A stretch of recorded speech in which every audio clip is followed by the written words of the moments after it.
Donc, pour commencer, si vous avez des questions, vous avez juste à lever votre main. Et si vous sentez que je parle très vite, essayez d'écrire dans le chat pour que Monsieur Amplias me fasse le retour, pour que je puisse adapter le rythme de la présentation à ceux qui suivent. Donc, aujourd'hui,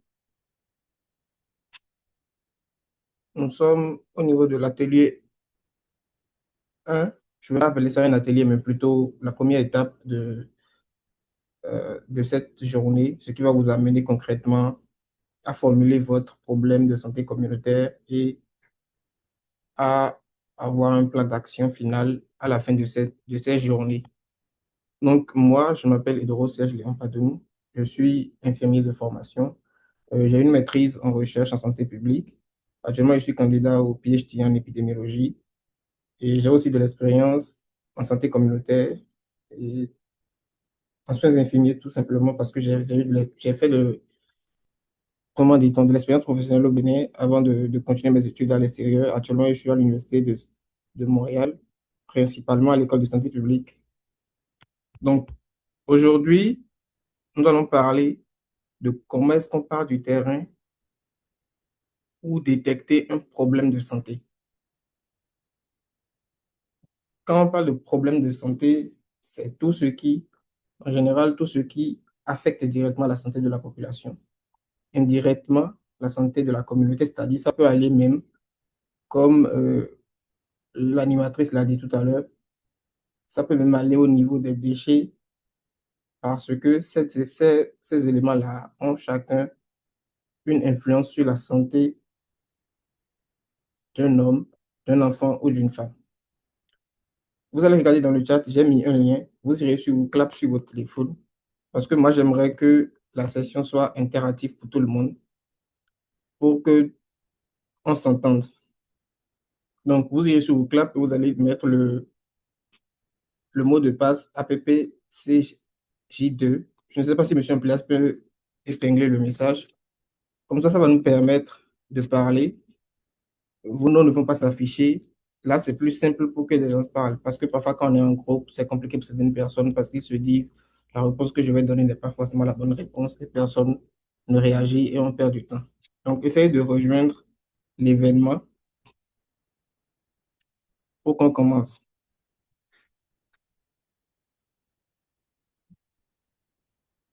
Parce que moi, j'ai déjà une question pour vous. J'aimerais savoir, parce que dans notre audience d'aujourd'hui, on a des personnes qui sont déjà en santé communautaire, qui sont sur le terrain. J'aimerais savoir, est-ce que vous pensez que vous maîtrisez les problèmes de santé communautaire de votre lieu de travail actuel, la communauté dans laquelle vous êtes actuellement, est-ce que vous pensez que vous maîtrisez cette communauté-là?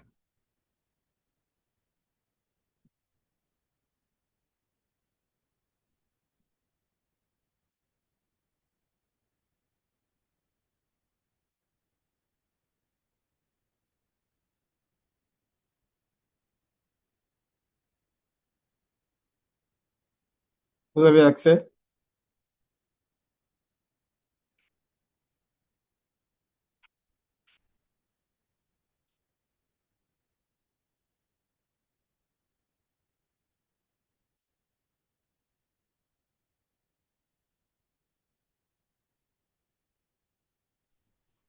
Allez, s'il vous plaît, il faudrait que la session soit un peu interactive. Est-ce que vous recevez Monsieur Edero? Est-ce qu'il y a quelqu'un pour nous aider à répondre à la question? Ou bien je fais un Oui, petit jeu de désignation. Normalement, tout le monde peut répondre à la Oui, question. oui, nous le recevons très bien. oui, on le reçoit, mais ce que vous avez mis dans la plateforme, le lien n'est pas actif, hein. Ce que vous avez mis dans le chat, Et là, moi le lien aussi, je n'est vois pas déjà actif. 4 participants actifs. Donc, si vous pouvez mettre un lien actif dans le chat, comme ça, on pourra facilement euh, on va répondre aux questions, répondre on appelle ça, à cette enquête-là. Monsieur Doro, vous pouvez faire une démo rapidement. Allez sur votre navigateur, essayez de faire rapidement. Là, j'ai envoyé le lien dans le chat. C'est plus simple. Ok. Vous cliquez sur le lien. Vous mettez juste, je pense que vous n'avez même besoin du code. Merci. Là, c'est bon.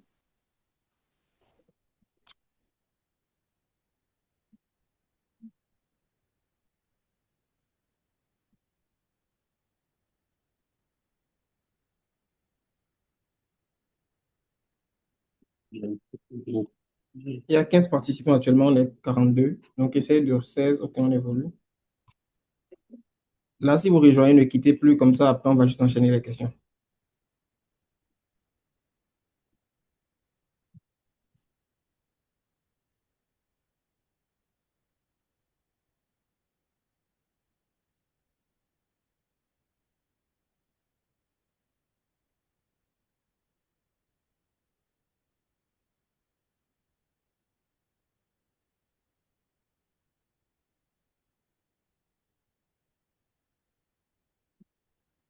On est 32.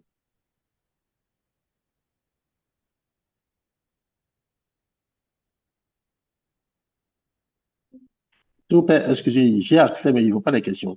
Voici, c'est Oui, moi oui, j'attends qui suis que en erreur. le maximum de personnes rejoignent avant de lancer les questions, en fait. C'est ça le problème. Ok, merci. Merci.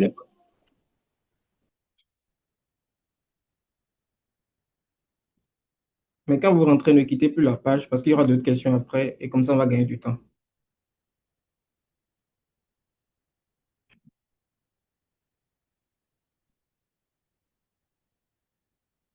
À 40 ans, on commence parce que là, on va être en retard sur la planification.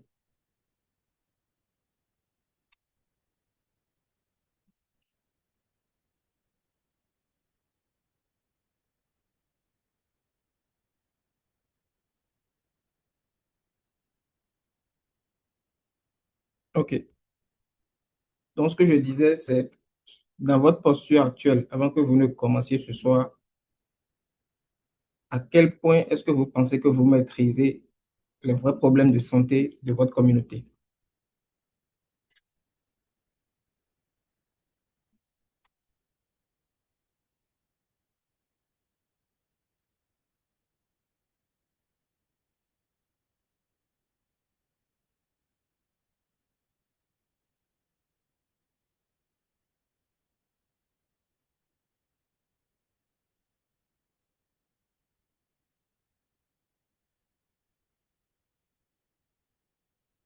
OK, on voit quand même que la majorité des personnes connaissent plutôt les problèmes de santé de leur communauté, en tout cas du moins de leur propre évaluation. Par contre, il y a 7 personnes qui ne connaissent pas réellement ou qui ne connaissent pas les problèmes de santé de leur communauté. Ça, c'est souvent parfois lié à l'expérience de chaque personne et de comment la personne se situe actuellement dans la zone dans laquelle elle travaille. Mais ce soir, ce qui est bien, c'est que la majorité des personnes disent qu'elles connaissent les problèmes de santé de leur communauté. Ça veut dire qu'on doit avoir un atelier interactif parce qu'on est en face des personnes qui connaissent. On n'est pas là pour transmettre des connaissances, mais on est là pour construire ensemble des connaissances. D'accord? Donc, comme je disais aujourd'hui,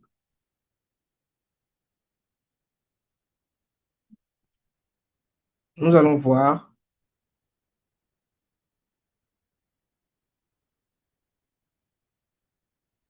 en partant d'un cas précis comment est-ce qu'on doit formuler ou bien détecter un problème de santé communautaire.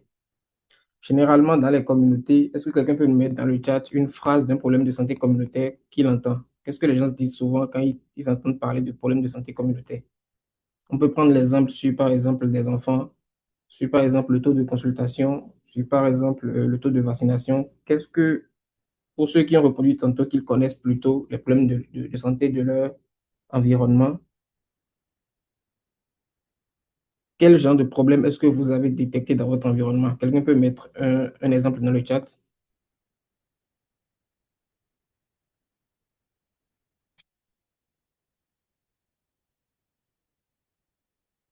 Ou qu'on désigne quelqu'un? Moi, je pense écrit serait plus simple. OK, insalubrité, le diabète. D'accord. Là, on a des mots ou des thèmes, je vais dire, des thématiques. Parce qu'un problème de santé, pas forcément une thématique, mais Généralement, c'est un peu plus, je vois persistance des cas d'accouchement à domicile. La malnutrition, c'est les enfants de moins de 5 ans. Le respect des CPN et le non-respect des consultations prénatales et postnatales, utilisation des méthodes de contraception en milieu rural, persistance des 0,12. OK. Là, on voit à peu près des éléments qu'on va utiliser aujourd'hui dans notre formulation de problèmes de santé communautaire. On a déjà beaucoup d'éléments là. Mais le problème souvent, c'est qu'il y a une structure à respecter. Donc, on va partir d'un cas clinique, d'un exemple fictif. Prenons l'exemple d'une région communautaire à Tankouri. Généralement, quand on prend les éléments que vous avez cités, quelqu'un peut identifier comme problème de santé communautaire qu'à Tankouri, les enfants ont souvent la diarrhée et personne ne va au dispensaire.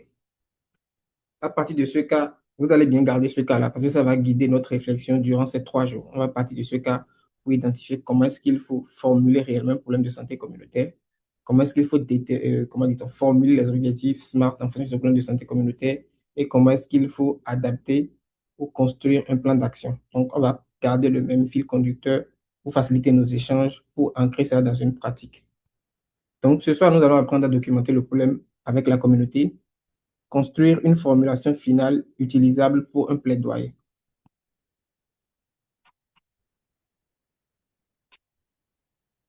Parmi tous les éléments que vous avez cités, quand je prends par exemple la mauvaise prise en charge des patients, le non-respect des CPN1, les mauvaises habitudes alimentaires, ça c'est ce que vous vous observez. Parce que quand j'ai demandé tantôt qu'est-ce que vous avez détecté comme problème de santé communautaire dans votre région, vous avez commencé par citer ces faits-là. Mais généralement, qu'est-ce qui se passe? C'est que si on ne documente pas un problème de santé communautaire, on peut s'attaquer soit au mauvais problème, soit ne pas choisir un problème qui est prioritaire ou choisir un problème que nous on voit. Donc, il vous faut comprendre pourquoi est-ce qu'il est nécessaire de documenter un problème de santé communautaire. Déjà, de un, parce que votre regard est filtré. Quand je dis votre regard est filtré, c'est quoi? C'est que quand on a été formé à l'école, on a été formé pour remplir des rôles donnés. Donc, si on t'a formé tout le temps sur la nutrition des enfants, la majeure partie du temps, quand tu vas venir dans une communauté, les problèmes qui vont plus t'attirer, ce seront des problèmes de nutrition. Donc, votre formation vous fait voir ce que vous entendez de voir, pas ce que la communauté vit réellement. C'est vrai que peut-être dans cette communauté, il y a des problèmes de nutrition, mais est-ce que c'est ce seul problème-là? Est-ce que c'est le problème de nutrition qui est comment dit-on, qui a l'impact réel sur la santé, ou est-ce qu'il y a un autre problème qui entraîne ce problème de malnutrition-là? Deuxième chose, quand on va dans une communauté et qu'on observe juste, sans documenter le problème, on s'inscrit dans une démarche où la communauté sait qu'on ignore son problème. Si je vais dans une communauté, même si je fais 6 ans dans la communauté, je ne pourrai jamais connaître la communauté à même titre que celui qui est né dans le village ou celui qui est né dans cette communauté-là. Donc, on passe souvent à côté de tout ce qui sont les pratiques réelles, les croyances, les raisons de non-recours aux soins. Ce sont des informations qu'on ne voit pas depuis le centre de santé. C'est vrai qu'un agent de santé en région communautaire ou bien en contexte communautaire doit s'intégrer, mais l'intégration a des limites. Tu ne peux pas t'intégrer et être reconnu à même titre que celui qui est né dans la région. Donc, qu'est-ce que cela nous pousse à faire ou qu'est-ce que cela devait nous pousser à faire? C'est d'inclure les membres de cette communauté-là. Pourquoi? Parce que inclure, c'est faciliter. Quand vous mettez les gens au courant, vous formulez les problèmes qu'ils ont avec eux, ce sera plus facile pour vous d'avoir des objectifs réalisables, atteignables et de mettre en place ces objectifs-là. Donc, il faut déjà savoir que quand une communauté participe à identifier son problème, elle s'approprie la solution parce qu'elle sait que c'est son problème, ce problème vient de lui. Si moi je viens dans une communauté et que j'identifie la malnutrition comme problème, alors qu'ils ont un problème d'inondation, quand je vais venir avec des solutions sur la malnutrition, personne ne va m'écouter parce que eux, ils ont un autre problème qui est plus urgent que la malnutrition. L'inondation, elle a fait que leurs champs sont non cultivables, ils n'ont pas accès à la nourriture. Donc, c'est un autre problème qui est à la source, qui est priorité selon eux, que nous n'a pas abordé, mais nous on a regardé ce qu'on doit voir, ce que notre formation nous a conditionné à voir. Et on part sur une mauvaise base et après on se dit, OK, j'ai fait un plan d'action, mais le plan d'action n'a pas fonctionné parce que dès le départ, la communauté n'a pas été incluse. Donc, il faut savoir que la participation communautaire, ce n'est pas un bonus dans un projet, c'est une condition d'efficacité de ce projet-là. Quand on parle de documenter un projet de santé communautaire, tantôt dans l'introduction, l'animatrice avait parlé de recherche. Il faut savoir que quand on parle de documenter un problème de santé communautaire, ce n'est pas fait de la recherche académique. La recherche académique, ça prend plus de temps, ça prend plus de ressources et parfois c'est beaucoup plus abstrait. Ici, on est dans le concret, on veut avoir une pratique sur le terrain. Donc, pour moi, ce que vous devez retenir ce soir, c'est que vous voulez documenter un problème parce que vous voulez collecter assez d'informations pour prendre la bonne décision. Et comme je l'ai dit tantôt, cette décision doit être prise avec les gens. Vous ne devez pas prendre une décision, vous venez le lendemain pour dire, OK, j'ai constaté que telle chose se passe chez vous et j'ai telle solution. Non, non. On part dans une démarche de collecte d'informations pour prendre une bonne décision avec les gens de la communauté.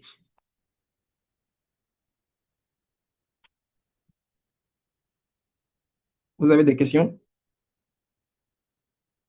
Généralement, ça, ce sont des choses qu'on nous apprend à l'université ou bien au cours de notre formation. Maintenant, vous retournez dans votre clap, vous allez me dire pourquoi est-ce que je pense que dans cette question, il y a des choses que vous avez vues hier que vous devez utiliser pour me répondre aujourd'hui. Pourquoi est-ce que ce n'est pas un réflexe? Parce qu'on nous apprend à détecter un problème. Mais pourquoi est-ce que ce n'est pas un réflexe pour les agents de santé de documenter les problèmes avant d'agir? Généralement, ce qu'on fait, c'est qu'on prend juste le plan d'action du pays, on continue. Si, il y a une journée de vaccination, tout le monde fait la journée de vaccination. Mais pourquoi est-ce que généralement, dans les régions communautaires, les agents de santé ne documentent pas, quand ils n'ont pas cette habitude-là, pourquoi est-ce que ce n'est pas ancré dans la pratique? Selon vous, on repart encore sur le WooClap et on essaie de répondre pour qu'on puisse évoluer.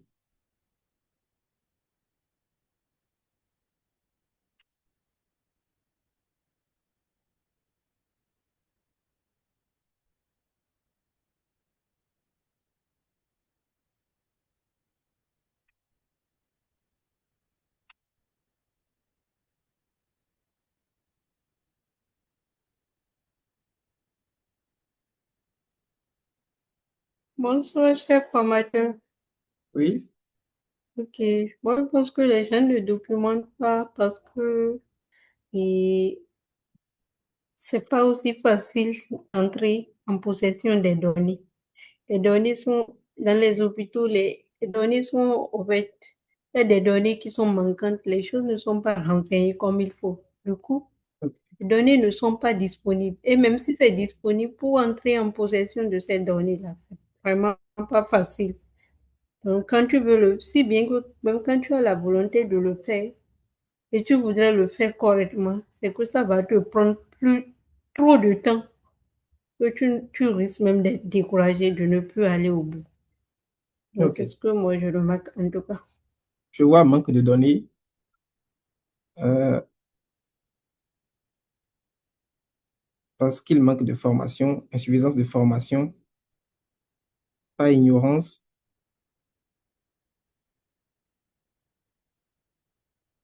pression de l'urgence, agents formés au rôle d'exécutant.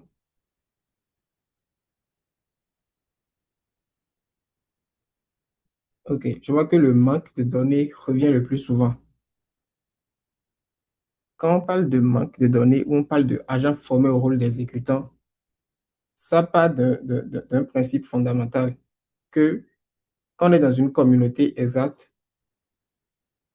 si les données manquent, qu'est-ce qu'il faut faire? Il faut aller chercher les données. C'est ce que ça veut dire.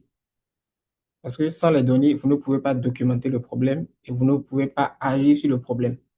Donc, si tout le monde se dit, OK, il manque des données, personne ne fait rien, il n'aura jamais de données. C'est ça le problème. Donc, on est là aujourd'hui pour savoir comment documenter, comment aller chercher ces données-là. Parce que ce sont les données qui donnent la valeur à notre problème, qui caractérisent la priorité de notre problème. Ce sont les données qui spécifient la gravité d'un problème. Ce sont les données qui donnent de l'impact lors d'une demande de plaidoyer. Donc, on ne peut pas tous se dire, OK, quand on va au centre de santé, c'est compliqué d'avoir des données et tout le monde baisse la main, tout le monde baisse les pas. Si nous tous on baisse les bras, dans 100 ans, dans 10 ans, dans un millénaire, il n'y aura jamais de données et les mêmes problèmes vont continuer par se reproduire. Donc là, moi, je vous ai concocté quelques outils pour vous permettre de collecter vous-même des données. Pourquoi? Même si on suppose que vous avez les données au centre de santé, à la zone sanitaire, il manquera toujours un contexte que vous devrez aller chercher. Le problème du paludisme, par exemple, au Bénin, n'est pas le même problème de paludisme qu'il y a dans l'arrondissement, le deuxième arrondissement de Cotonou, n'est pas le même problème de paludisme qu'il y a dans un village au sud.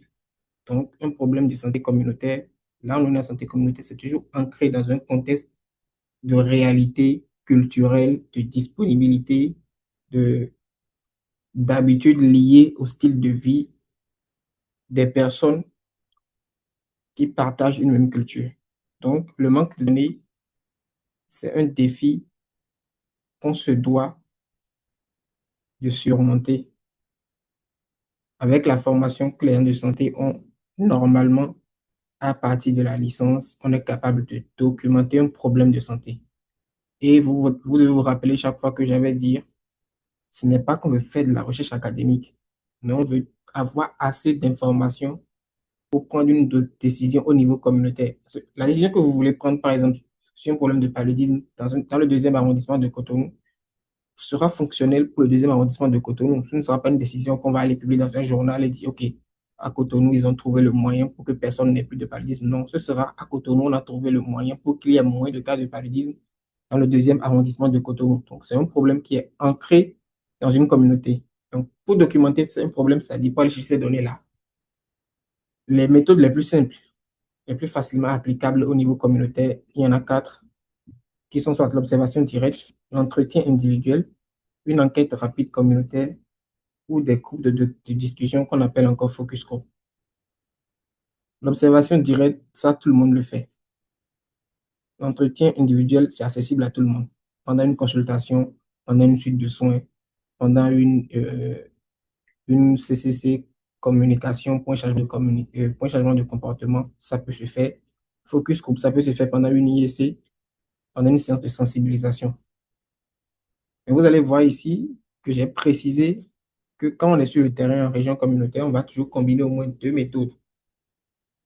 En combinant au moins deux méthodes, on va se protéger de ce qu'on appelle le biais. Le biais, c'est tout ce que j'avais expliqué avant. C'est le fait d'aller choisir, par exemple, le mauvais problème, d'aller prendre le problème par le mauvais côté. Soit ce n'est même pas un problème, ça a été créé par un autre problème en amont que vous laissez et vous venez sur ce problème-là, ça ne va pas se régler. Parce que si le problème qui entraîne ça n'est pas réglé, le problème qui va suivre aussi ne sera pas réglé. Donc, on va essayer de passer au travers de tout ça de manière brève. On va voir comment est-ce qu'on peut l'appliquer à notre cas de Tankouri.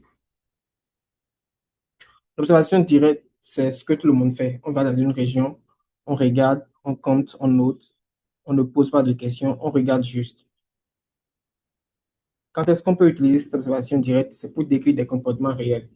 Fréquentation d'un point d'eau, horaire de consultation, hygiène dans les ménages visités. L'observation directe, moi, j'ai pour plaisir de dire, ce n'est même pas une activité, c'est un truc qui se fait indépendamment de nous. Quand tu vas quitter Cotonou pour aller dans un village dans le sud, tu vas remarquer des choses que tu n'as même pas observées parce que la manière de vivre est forcément différente. Ce sont des choses qui tapent directement à l'œil. Si on prend notre cas de Tankouri où on disait qu'à Tankouri, les enfants ont de la diarrhée et que personne ne va au centre de santé, de manière concrète, qu'est-ce qu'on peut remarquer? On peut remarquer que pendant nos premiers jours de prise de service, quand on est au centre de santé, 3 jours dans la semaine, les matins, on voit qu'il n'y a que 2 enfants qui viennent en consultation, les enfants de moins de 5 ans. Là, on a déjà une donnée. Donc, on va plus se dire, OK, les données manquent. Les données ne manquent pas. Les données sont là, c'est juste que on ne veut pas les utiliser dans notre contexte. On s'attend à des données de 1 million de personnes, ce qui n'est pas faisable. On veut des données sur notre terrain. Et comme je l'avais dit au début, quelle est la limite principale de l'observation directe? C'est que déjà de un, on va regarder ce qu'on est entraîné pour voir. On va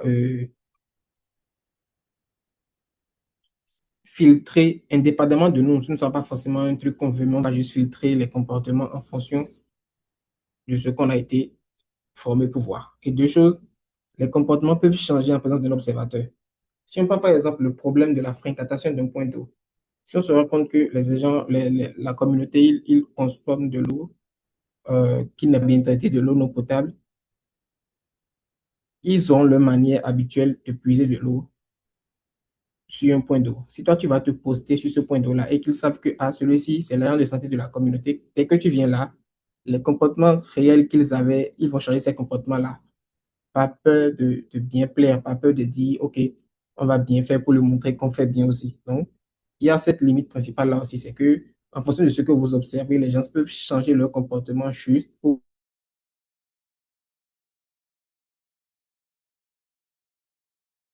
et eux aussi le font bien. C'est pour cela qu'il faut aller chercher d'autres méthodes comme un entretien individuel. Un entretien individuel, comme on l'a dit, c'est individuel. On pose des questions ouvertes. Quand je parle de questions ouvertes, ce n'est pas une affaire de tu vas au niveau du point d'eau, tu prends quelqu'un individuellement, tu lui demandes est-ce que vous prenez de l'eau ici régulièrement? Il va te dire oui, il va te dire non. Oui ou non ne te donne pas une information. La question que tu peux lui demander, c'est pourquoi est-ce que vous prenez de l'eau ici? Il va te dire ok, c'est parce que chez moi, il n'y a pas de l'eau ou l'autre point d'eau qui est le plus potable est assez loin d'ici et je suis obligé de le prendre ici. Donc, l'entretien individuel nous permet de comprendre les raisons derrière un comportement, les perceptions, les freins, par exemple, d'un recours aux soins. Et le caractère individuel de l'entretien permet à la personne d'être franche avec vous. C'est-à-dire, s'il est seul et qu'il veut vous parler et qu'il a assez confiance en vous, il vous dira, OK, c'est à cause de telle chose que on est obligé de prendre de l'eau ici. Donc, dans notre exemple concret à Tankouri, on peut poser une question simple à une mère d'enfant. Qu'est-ce qui vous empêche d'emmener votre enfant au centre quand il a la diarrhée, par exemple? On peut découvrir avec cette question que 3 mères sur 4 citent que la distance, c'est-à-dire le centre de santé est très loin, et souvent elles ont peur de ne pas déranger pour rien.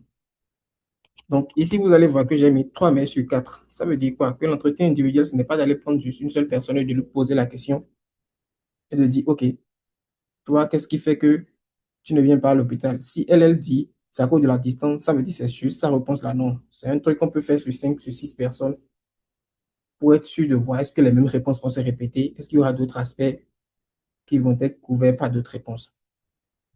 Si vous nous suivez, vous pouvez nous dire dans le chat, selon vous, qu'est-ce qui peut faire qu'un entretien individuel peut réussir dans une communauté? Là, vous pouvez écrire directement dans le chat. Parce que si tu viens nouvellement dans une région et que les gens ne te connaissent pas, quand tu vas leur poser des questions, est-ce qu'ils vont pourtant te dire la vérité? Selon vous, dans quelle démarche est-ce qu'on doit se placer pour avoir de bonnes informations lors d'un entretien individuel? Ou quelqu'un peut lever la main, juste parler.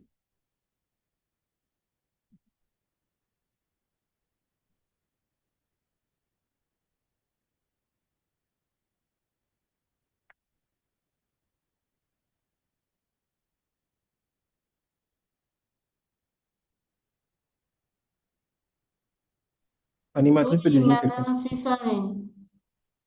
Madame Fifame, vous pouvez parler. Ok, merci. Bonsoir à tous. Pour moi, pour qu'un entretien individuel marche, d'abord, il va falloir mettre en confiance la personne qui est en face de vous et la rassurer que les informations qu'on aura recueillies auprès d'elle ne sont pas à but, je sais pas, pour le nuit, mais c'est juste mettre la personne en confiance et à l'aise pour qu'elle puisse donner, être honnête dans ses réponses. Donc, c'est ce que je pense. Merci. Quelqu'un d'autre a une autre Merci. Oui, Madame Bettino, vous avez la parole. D'accord, merci pour la parole donnée. Pour moi, pour qu'un entretien individuel puisse donner les informations, bien relever le problème qu'il y a vraiment, c'est de créer un environnement favorable d'abord.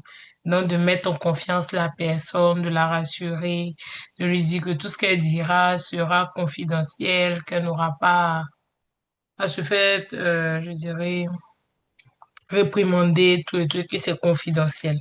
Et après cela, au cours de l'entretien, il faudrait être neutre. faudrait être neutre. C'est-à-dire qu'on ne dit pas tout de suite à la personne, non, ce que tu as dit, c'est pas bon, non, il faut faire comme ci, non, il faut faire comme ça, donner son avis, non. On écoute la personne et au fur et à mesure que la personne donne des réponses, on essaye de creuser, de creuser, de creuser. Et en allant dans le sens de la personne, on aura plus d'informations. C'est ce que j'ai à dire. Merci. Ok, merci beaucoup. Monsieur Dero, je peux prendre autre personne? On peut continuer. Donc, ça veut Ok. dire il faut une confiance en la personne. Pour même nous-mêmes, avant qu'on nous donne des réponses, certaines réponses à certaines personnes, il faut qu'on ait confiance en ces personnes-là. Donc, l'entretien individuel, sa difficulté vient du fait que sans confiance communautaire établie, elle nous donne souvent de fausses réponses ou généralement on n'a pas de participants, où les gens ont trop peur de répondre. Et l'entretien individuel aussi peut se faire de manière plus confidentielle en fonction des problèmes que vous voulez aborder. Si j'admets qu'on veut prendre par exemple en charge un problème de malnutrition ou un problème de VIH, ce ne sera pas le même cadre pour un entretien individuel. Il faut que la personne se sente en sécurité, qu'il sente que les informations qu'il vous donne n'iront pas en dehors du cadre de l'entretien individuel. Et il faut poser des questions neutres. Il ne faut pas que la personne sente le jugement dans vos questions, sinon vous aurez des résultats biaisés ou elle ne vous répondra pas du tout. Deuxième chose, qu'est-ce qu'on peut faire d'autre? C'est une enquête rapide communautaire. L'enquête rapide communautaire, c'est quoi? C'est qu'on pose, en fonction de nos connaissances, on sait que généralement, ce pourquoi les gens ne viennent pas au centre de santé, c'est soit la distance est longue, soit c'est une autre personne qui prend la décision, soit il n'y a pas de moyens financiers, soit elles ont peur de venir et de dépenser beaucoup d'argent. Comment on a ces informations-là? En fonction de leaders, euh, que ce soit leadership infini ou leadership dans de santé communautaire simple, ce qu'on doit faire, c'est qu'on peut mettre sur place un outil structuré de 5 ou 10 questions. Quand je parle d'outil structuré de 5 ou 10 questions, c'est un outil qui doit être adapté à la communauté. Si, admettons, on est à Cotonou et que je sais que dans ma communauté, vu que je suis dans la communauté, beaucoup de personnes parlent français, mon outil sera en français. Si je sais que dans la communauté, ils parlent plus la langue locale, mon outil sera dans la langue locale. Si je sens que dans la communauté, je suis encore nouveau, mais qu'il y a des personnes qui sont déjà ancrées dans la communauté, mon outil peut passer par ces personnes-là. Donc, on utilise l'enquête rapide communautaire lorsqu'on sent que ce problème, est-ce que c'est un problème isolé ou c'est un problème généralisé? C'est-à-dire, est-ce que par exemple la distance que les maires ont dit dans l'entretien individuel, est-ce que la distance là, elle est juste valable pour un seul village de la zone communautaire? Est-ce que c'est comment dit-on, la même raison pour laquelle d'autres personnes, d'autres villages ne viennent pas? Donc, ça nous permet de voir est-ce qu'un problème est isolé ou est généralisé. Donc, dans notre cas, à Tankoui, qu'est-ce qu'on peut faire? On peut prendre 20 mères d'enfants. On va essayer de prendre des enfants, des mères d'enfants dans à peu près toutes les zones. Ça ne veut pas dire qu'on va les appeler au téléphone pour dire, OK, il faut que tu viennes répondre à cette question. Comme je l'ai dit tantôt, il faut que ça soit adapté en fonction des réalités. En santé communautaire, rien n'est fixé. Tout s'adapte en fonction de la réalité qu'on a sur le terrain.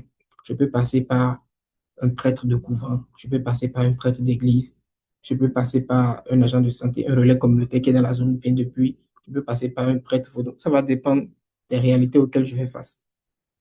Donc, si on applique cela à temps courrier, c'est qu'on peut prendre un outil où on pose 10 questions ou 5 questions.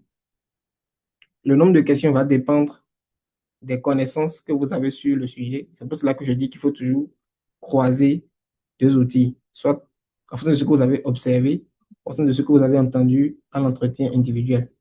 Donc, tiens pas de ce principe, l'enquête rapide communautaire est une méthode complémentaire pour bien spécifier notre problème. Et la limite principale, comme je l'ai dit, c'est qu'un mauvais questionnaire produit de mauvaises données. Quand je parle de mauvais questionnaire, ça ne veut pas dire qu'on ne pose pas les bonnes questions. Ça peut être ça aussi, mais ça peut être surtout parce que les questions ne sont pas adaptées à l'auditoire. Si tu pars chez des mères d'enfants qui ne sont pas alphabétisés, que tu commences à leur demander qu'est-ce qui fait, quelle est la différence entre un revenu moyen et un revenu intermédiaire, tu n'auras pas une réponse précise. Donc, il faut toujours adapter le questionnaire. Et il y a aussi une spécificité, c'est que dans certaines régions, je prends l'exemple de ceux qui auront, par exemple, à faire un problème de santé communautaire sur la santé sexuelle et reproductive. Il y a des appellations qui sont socialement acceptées dans certaines régions. Dans ce sens où tu ne peux pas aller voir la femme de quelqu'un et commencer par lui parler de ces parties intimes, il y a des appellations qui sont acceptées. Donc, on teste toujours un outil d'enquête rapide communautaire avant de l'utiliser sur les personnes. Et quand on parle de tester, ce qui est bien en santé communautaire, c'est que tu ne seras jamais seul sur le terrain. Il y aura toujours des gens qui étaient dans le milieu avant toi, qui connaissent plus le milieu que toi. Donc, il faut toujours s'appuyer sur ces personnes-là pour déployer un type d'outil. Ensuite, on a le focus groupe communautaire. Je te disais tantôt que ça se fait plus au cours d'une sensibilisation. Le focus groupe communautaire, ça veut dire quoi? C'est que vous réunissez entre 6 et 10 personnes un même profil pour discuter ensemble d'un sujet. Quand vous remarquez dans ce PowerPoint, un même profil est mis en rouge. Quelqu'un peut m'expliquer pourquoi on souligne ça, de sa compréhension? Est-ce que c'est parce que il faut forcément qu'on ait un même profil ou il faut qu'on ait des profils diversifiés? Qu'est-ce que vous pensez de ça? Pour un focus groupe communautaire, vous pensez qu'il est mieux d'avoir un même profil de personnes, c'est-à-dire on prend 6 personnes qui partagent le même problème, on prend 6 personnes qui n'ont pas le même problème. On peut désigner quelqu'un.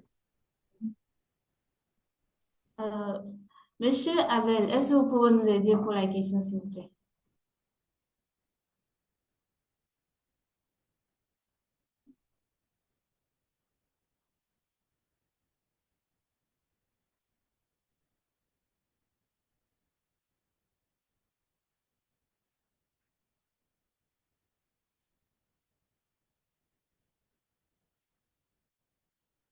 Monsieur Abel, est-ce que vous nous recevez?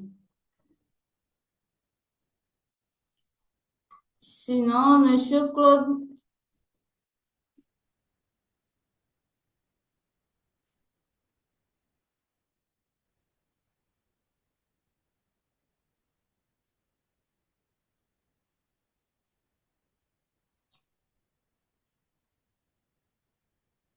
oui, Madame Bettinou, allons-y. Je pense que pour un focus group, on doit, nous devons prendre des personnes du même profil. C'est-à-dire, on réunit les personnes qui ont ensemble un problème commun et ces personnes-là pourront mieux débattre de leurs différentes préoccupations, de comment on peut peut-être les aider à résoudre le problème. Ok, merci, oui. Monsieur Léon, votre micro est fermé. OK. Avant de répondre à la question, avant de faire un éclairage sur le fait d'utiliser le même profil ou pas, il y a quelqu'un qui voudrait savoir quelle est la différence entre l'enquête rapide communautaire et le focus group. L'enquête rapide communautaire, on ira chercher des questions, par exemple, oui ou non. On prend par exemple 10 aspects du problème, on dit, OK, est-ce que vous pensez que, on prend par exemple, mais dans l'enquête communautaire rapide, il y aura 5 questions. Est-ce que pour elle, est-ce que c'est la distance qui fait que elle ne vient pas avec son enfant à l'hôpital? Elle peut dire oui, elle peut dire non. On va prendre une autre, mais on va lui demander, est-ce que selon elle, est-ce que c'est le fait que c'est le mari qui prend la décision qui fait qu'elle ne vient pas rapidement à l'hôpital ou est-ce que c'est parce qu'elle n'a pas les moyens? Donc, on va poser les mêmes questions à tout type de personnes de notre échantillon et on va voir les raisons qui ressortent le plus. Alors que le focus groupe communautaire, c'est comme un entretien individuel, mais avec un groupe de personnes. C'est-à-dire, on s'assoit avec les personnes, on discute. Il y a un échange d'idées, un échange au sujet par rapport aux obstacles qui font qu'elles ne viennent pas à l'hôpital. Alors que dans le focus, dans l'enquête rapide communautaire, on peut ne pas aller soi-même sur le terrain, on peut envoyer quelqu'un comme un relais communautaire, de sorte à avoir un point de vue représentatif, c'est-à-dire qui prend en compte tous les villages ou toutes les zones de la communauté. Maintenant, concernant le focus group communautaire, est-ce qu'il est mieux d'avoir un même profil pour discuter d'un sujet ou est-ce qu'il est mieux d'avoir des profils différents? Moi, je dirais déjà, comme on a dit, en santé communautaire, tout est relatif au terrain, tout est relatif au problème. Déjà, de un, le focus group communautaire, par exemple, ne peut pas se faire pour certains problèmes. Admettons, chez les personnes vivant avec le VIH, ce n'est pas possible de faire un focus group communautaire. Parce que tu peux mettre des personnes de VIH ensemble et dire, OK, parlez entre vous. Est-ce que ces personnes-là ont accepté de partager diagnostic ou pas. Deuxième cas, ce serait mieux de faire un focus group communautaire avec un même profil lorsque on a vu, par exemple, avec notre enquête rapide communautaire, que c'est un problème généralisé. Si c'est un problème généralisé, si on prend un même profil, on aura la même information, ou bien on s'attend à avoir à peu près les mêmes informations des mêmes personnes. Mais si c'est un problème isolé, il va falloir prendre des personnes diverses. Parce que dans le fait de ne pas envoyer son enfant à l'hôpital, le problème que l'autre rencontre n'est pas le même problème que moi, je rencontre. Pour l'autre, c'est la distance. Mais moi, par exemple, je suis proche du centre de santé, mais c'est parce que c'est mon mari qui décide que je ne viens pas. Et l'autre chose, prendre des personnes des profils divers nous permet de faire émerger des normes sociales ou des représentations partagées, c'est-à-dire quelque chose qu'un individu ne peut pas dire seul. Il y a des vérités parfois qu'on arrive à dire quand on est en groupe. Là, au moins, ça se dit, ok, c'est nous tous, on a dit ça ce jour-là. C'est plus simple que ça. Si on suppose que on a détecté que dans notre zone, il y a des campagnes de mutilation qui sont encore encouragées par la tradition. Quand tu vas aller prendre une mère de manière individuelle, elle ne va jamais te dire que non, c'est parce que c'est dans notre tradition qu'on fait ça. Parce que le risque pour elle, c'est que après que ce soit, c'est toi qui as dit ça. Par contre, quand tu prends 10 personnes de, de même profil dans ce cas, ensemble, elles pourront tous te dire, OK, c'est parce que on est contraint à ça à cause de la tradition. En ce moment-là, ce n'est plus une affaire de c'est telle personne qui a dit, mais c'est tout le monde regroupé ce jour-là. C'est eux tous qui ont donné ce même problème. Donc, réunir des personnes de même profil ou pas, ça va dépendre du sujet, ça va dépendre du problème de santé communautaire et ça va dépendre dans quel cadre est-ce que les personnes se regroupent.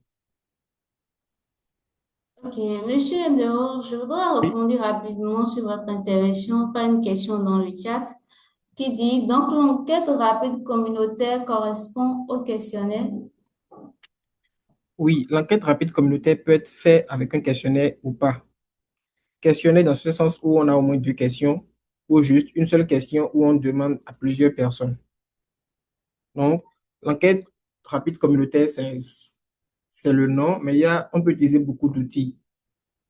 Parfois, en enquête rapide communautaire, on peut aussi faire des séances de démonstration. C'est-à-dire, on va dans plusieurs points d'eau, par exemple, et on regarde, on demande aux gens de montrer comment est-ce qu'ils puisent l'eau, bien comment est-ce qu'ils traitent l'eau.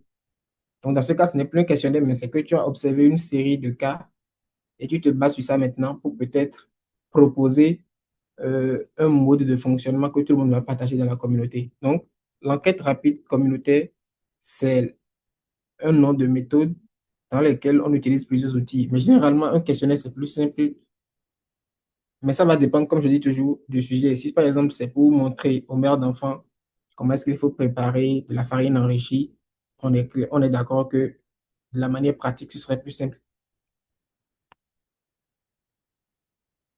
Donc, pour notre focus groupe communautaire, on peut réunir des mères d'enfants. Ça, on peut le faire, par exemple, un jour de vaccination. Déjà que le jour de vaccination, c'est très bien que c'est beaucoup chargé. On peut essayer de trouver un petit temps.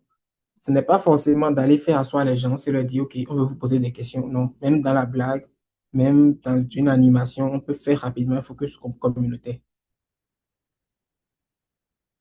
Donc, la limite de il n'y a pas de données avec les méthodes qu'on a aujourd'hui,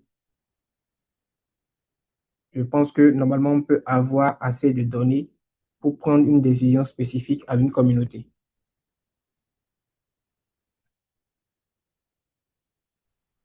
Ok, merci bien, monsieur. Selon vous, non, si quelqu'un veut répondre, parmi ces quatre méthodes-là, quelles sont les méthodes? La personne peut se baser sur ce qui est projeté là pour me répondre, ça ne me dérange pas. Quelles sont les méthodes que la personne pense qu'elles sont plus faisables? Ou quelles sont les méthodes qu'on doit privilégier, par exemple?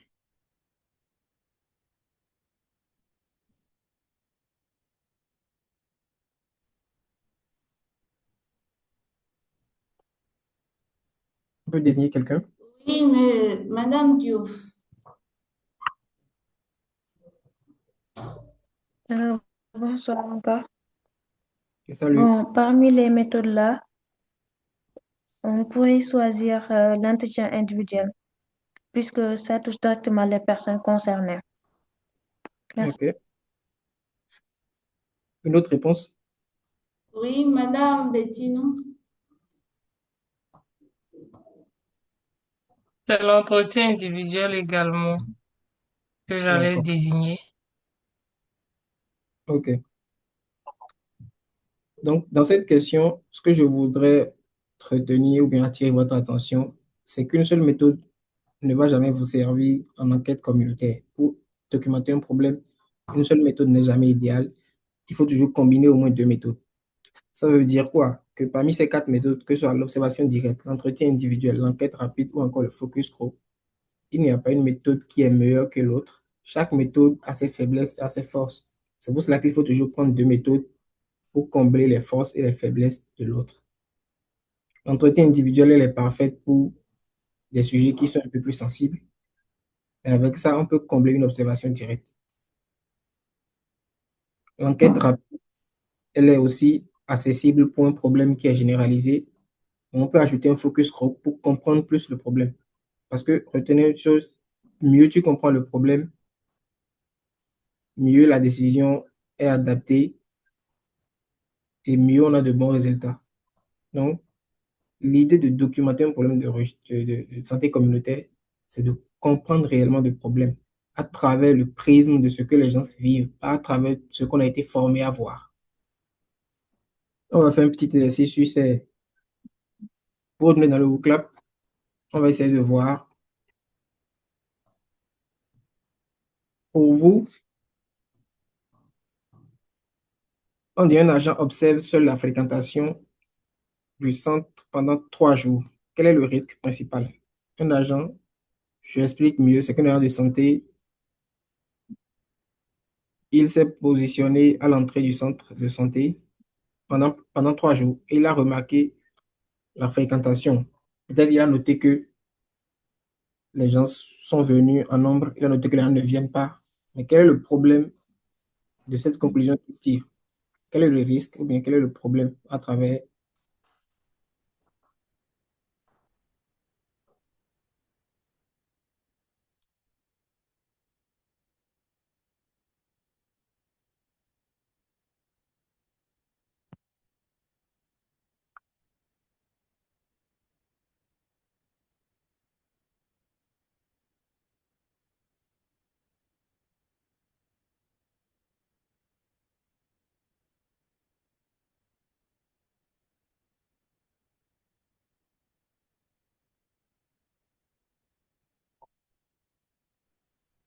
Chers collègues, veuillez répondre aux questions à travers le lien. Donc, On allez-y vient sur d'ajouter, les siens. observe seul la fréquentation du centre pendant 3 jours. Quel est le risque principal? Il a observé ça seul. Quel est le risque principal de cette information qu'il aura après 3 jours d'observation?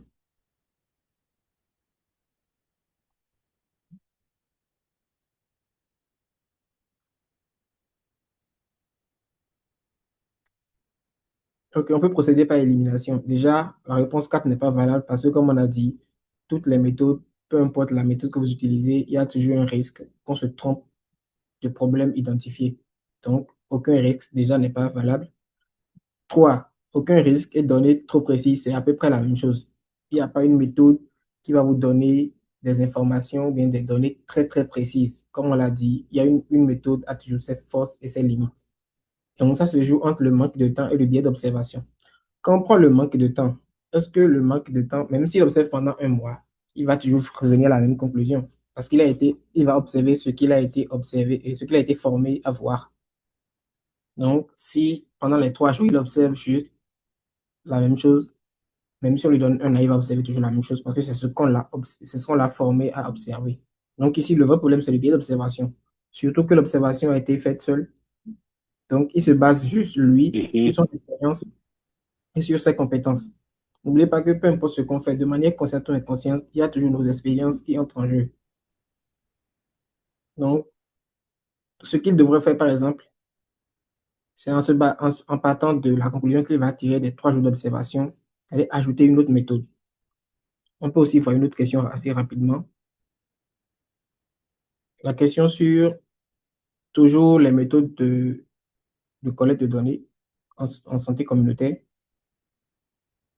On suppose que vous voulez comprendre pourquoi les mères n'amènent pas leurs enfants au centre. Quelle est la méthode la plus adaptée?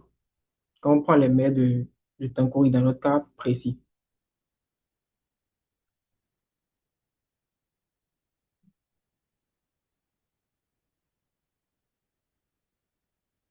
vous pouvez répondre, retournez dans le vocab, vous allez répondre rapidement.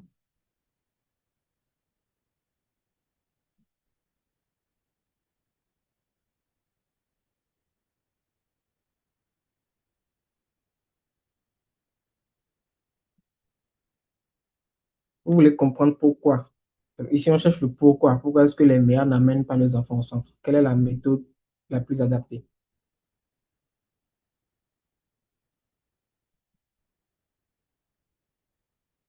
Ok, avant de continuer avec la présentation, moi j'aimerais revenir plutôt sur une question que j'avais eue dans le chat. Il y a une personne qui demandait si dans un focus group, on peut parler des différents problèmes de santé ou bien on fait un même thème. De manière plus simple, pour éviter d'avoir des réponses qui sont mélangeantes ou pour ne pas avoir assez de temps pour étayer, pour avoir les tenants et les aboutissants d'un même problème, il a été toujours préférable de faire une thématique par focus group. Maintenant, quand on parle de thématique dans un focus group, retenez, en fait, on n'est pas là pour faire une présentation de méthodologie, c'est pour ça qu'on n'est pas allé loin dans la présentation de chaque méthode, mais retenez que quand on parle de thématique en focus group, il ne faut pas être large. Tu ne peux pas venir dans un focus group et commencer par demander l'avis des gens sur la malnutrition. Non, il faut que le problème soit adapté au contexte. En santé communautaire, tout ce qu'on fait, un projet de santé communautaire est toujours lié à un contexte. Plus le projet est pensé pour être ajusté aux réalités que les personnes vivent, plus ils vous répondent, plus vous avez de données, plus c'est facile d'avoir atteignable et réalisable sans grandes ressources, et plus ils adhèrent au projet. Donc, l'idée des focus group, c'est ça. Même si dans votre pratique, dans votre observation, dans les données que vous avez, vous remarquez qu'il y a deux problèmes qui sont intimement liés, c'est-à-dire ce problème est à la base de l'autre et l'autre concourt à aggraver l'autre problème, il est toujours mieux de faire deux focus group séparés. Comme ça, vous avez le temps de bien cerner le problème et vous avez aussi comment dit-on, l'attention des personnes sur un problème précis. Donc, pour continuer, ce que j'ai fait, c'est que j'ai essayé de produire des données fictives si on appliquait nos méthodes de collecte de données sur notre cas de Tankouri et qu'on avait des résultats. Je vous mets des données fictives là et j'aimerais que quelqu'un se base sur ces données. J'affiche tout d'un coup, comme ça c'est plus simple. Et nous propose une formulation de problème. Parce que c'est ce que vous allez faire d'ici la fin de ces 5 jours, c'est de nous proposer votre problème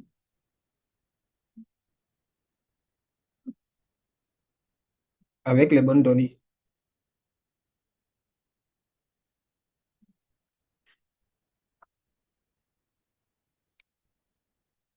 Donc, si on suppose qu'en observation directe, pendant 3 matins au centre de santé, on observe une moyenne de 2 consultations par jour pour les enfants de moins de 5 ans.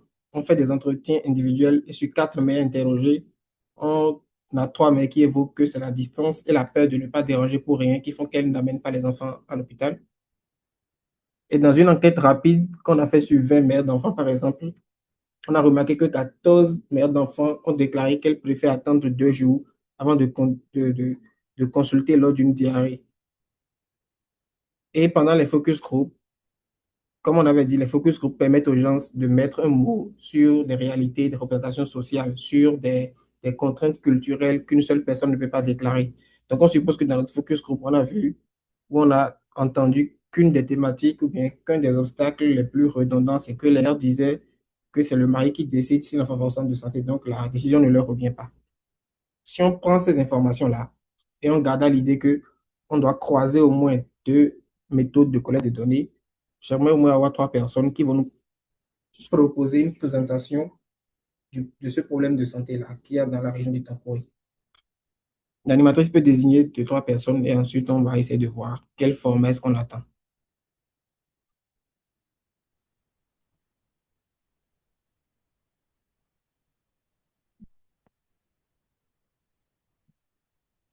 Ok. Merci, monsieur Edero. Est-ce qu'il y a des volontaires ou je dois désigner? Est-ce qu'il y a des volontaires, s'il vous plaît? Des volontaires, s'il vous plaît. Si d'autres veulent aussi, ils peuvent écrire dans le chat, Ok, mais c'est vous mieux de pouvez écrire désigner deux, également trois dans le personnes. chat.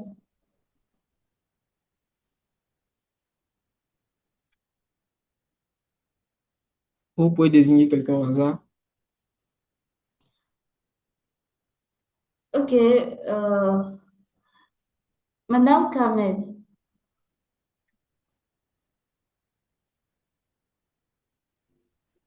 Je pense que les gens demandent de reposer la question.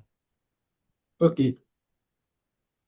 Quand on collecte nos données avec nos différentes méthodes, on suppose que chacun prend les méthodes avec lesquelles il est à l'aise, qui sont le plus adaptées à son problème de santé communautaire. Tu ne vas pas présenter toutes les données que tu as collectées pour formuler ton problème de santé. Il y a une formulation, ou du moins, il y a des parties qu'on attend dans une formulation d'un problème de santé communautaire. Donc là, moi, je vous donne des données qu'on aurait peut-être eues si on appliquait ces méthodes-là sur le cas de Tankouri. Et à base de ces données-là, je voudrais qu'on ait deux, trois formulations qu'on va parfaire pour vous aider à atteindre votre objectif à la fin de ces 5 jours. C'est que vous devez formuler un problème de santé communautaire.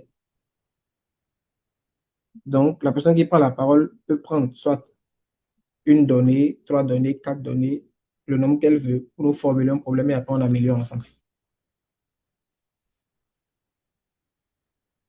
C'est bon? Alors, qui veut se lancer?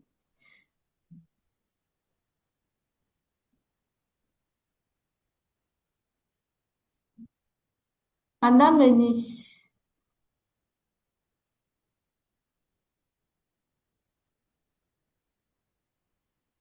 Je ne vois pas toujours, hein. Je suis en train de réfléchir. Merci. Ok. Quelqu'un d'autre a une idée? Oui, Madame FIFA, mais allons-y. Et je proposerai problème d'accès aux soins de santé. Merci. Oui, problème d'accès aux soins de santé.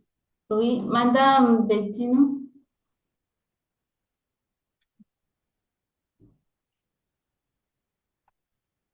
Bon, je proposerais l'influence des déterminants sociaux de la santé sur le recours aux soins. D'accord.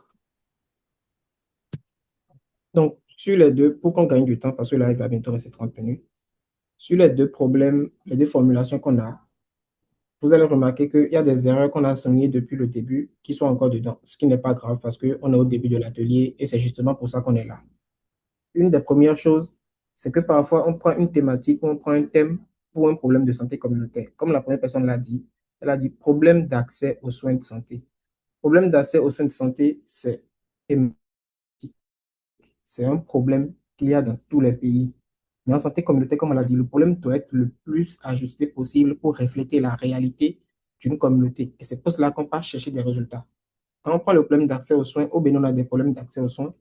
Au Canada, on a des problèmes d'accès aux soins. En France, on a des problèmes d'accès aux soins. Mais ce n'est pas les mêmes problèmes. Même quand on prend dans le même pays, le problème d'accès aux soins à Cotonou n'est pas le même problème d'accès aux soins à Comé, par exemple. Donc, une des premières confusions à ne pas faire, c'est de prendre une thématique ou un problème de santé communautaire. Deuxième Oui. proposition, elle a parlé de l'impact des déterminants sociaux, culturels sur le recours aux soins.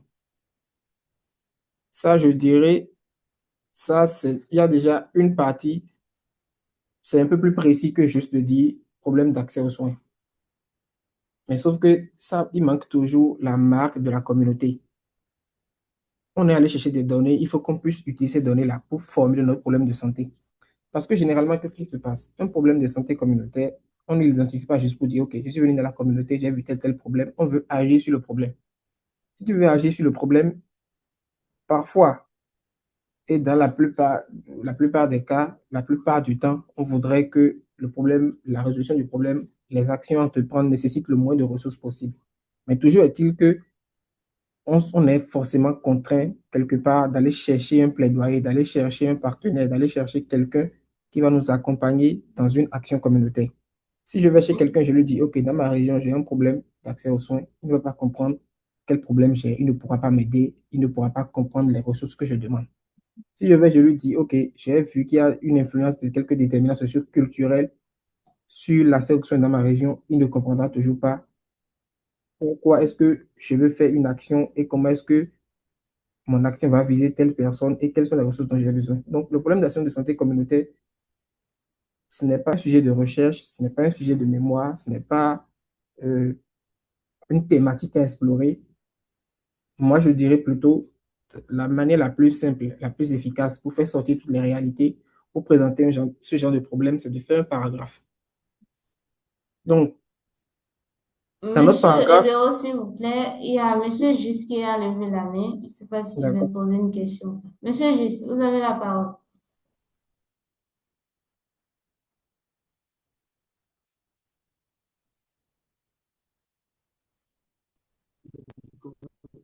Merci beaucoup. Est-ce que vous me recevez? On vous reçoit faiblement.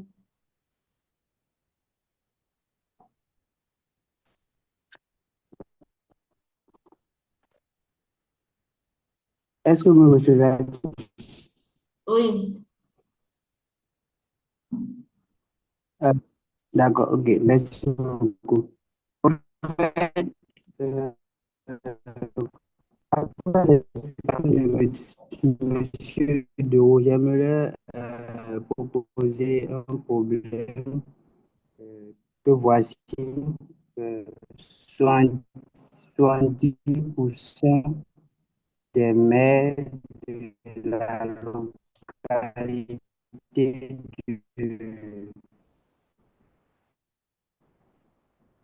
de Tankouri font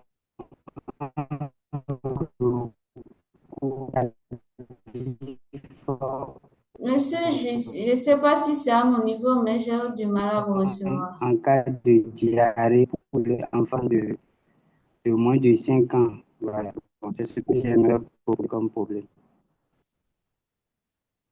Et monsieur, juste, est-ce que vous pouvez mettre la formulation dans le chat parce que moi j'ai du mal à recevoir. J'ai fini. Oui, il y avait la On avait connexion, rien. puis Si tu peux recommencer. Ok, On va vous me commencer. recevez maintenant? Oui, là, on te oui, reçoit bien. oui. Alors, vous me recevez maintenant?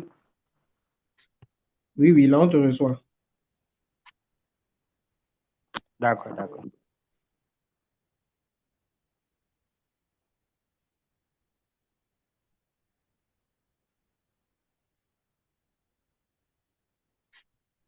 Ou soit tu peux juste écrire ça dans le chat, en fait. Dans la discussion ici, là, on pourra.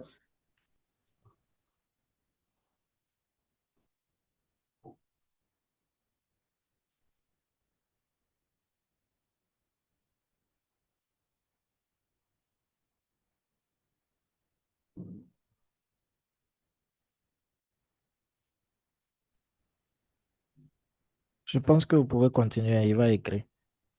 OK. Donc, ce que je disais, c'est que la formulation d'un problème qui va, autour duquel sera construit, qui sera l'ancrage central d'un problème de santé communautaire ou d'un projet de santé communautaire, la meilleure façon, c'est de faire un paragraphe. Parce que le problème, parfois, c'est qu'on cherche à faire une seule phrase dans un but esthétique où on nous a plutôt formé à faire une seule phrase. Ça, c'est des cas où on veut faire de la recherche académique, où on veut euh, euh, écrire une thèse ou écrire un mémoire.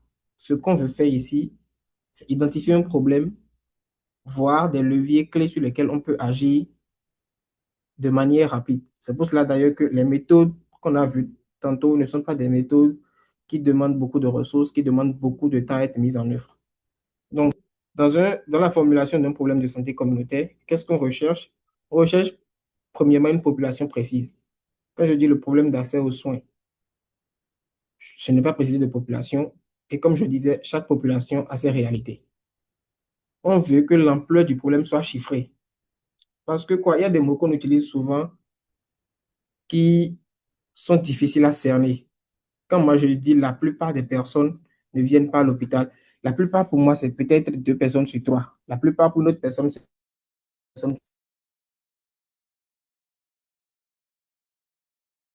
la plupart pour une autre personne, c'est 9 personnes sur 10. Comment est-ce que je saurais que mon action a été efficace? Donc, il faut que je chiffre l'ampleur du problème.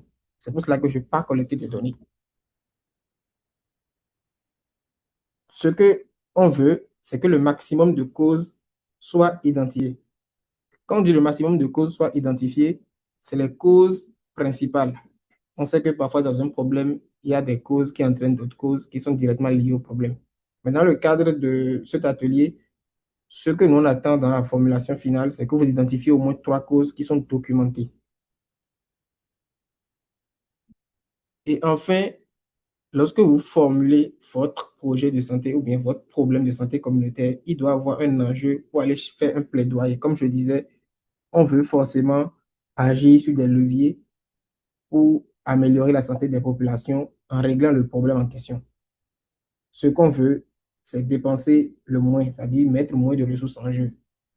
Mais toujours est-il que pour la santé d'une population, on se retrouve nécessairement à demander de l'aide auprès de partenaires, des ONG, même de la zone sanitaire. Pour aller vers la zone sanitaire, il faut que tu aies un problème bien documenté. Donc, si moi je prends l'exemple des données qu'on a collectées, on peut avoir une formulation comme suit. Dans le village de Tankouri, 110% des mères d'enfants de moins de 5 ans n'ont pas consulté le centre de santé communautaire lors du dernier épisode diarrhéique de leur enfant. Ce résultat, documenté par enquête auprès de 20 ménages et confirmé par des entretiens individuels et un focus communautaire, s'explique par 3 facteurs identifiés avec la communauté elle-même. La distance perçue au centre de santé, plus de 4 km à pied, moi je mets des données fictives, mais c'est à cette formulation-là concernant. La norme sociale selon laquelle la décision de consulter appartient au mari et l'absence de relais communautaire formé à la détection précoce des signes de déshydratation sévère. Sans action ciblée, cette situation maintiendrait un niveau élevé de mortalité infantile évitable par diarrhée dans cette zone rurale. Là, on a nos 4 parties et comme on l'a dit tantôt, si on veut, on peut juste se baser sur au moins 2 résultats des données collectées. Ce que je vous propose, c'est qu'on compare quelle est la différence entre la formulation qu'on avait au départ et la formulation qu'on a à l'heure actuelle et pourquoi est-ce que cette forme-là est la formulation idéale.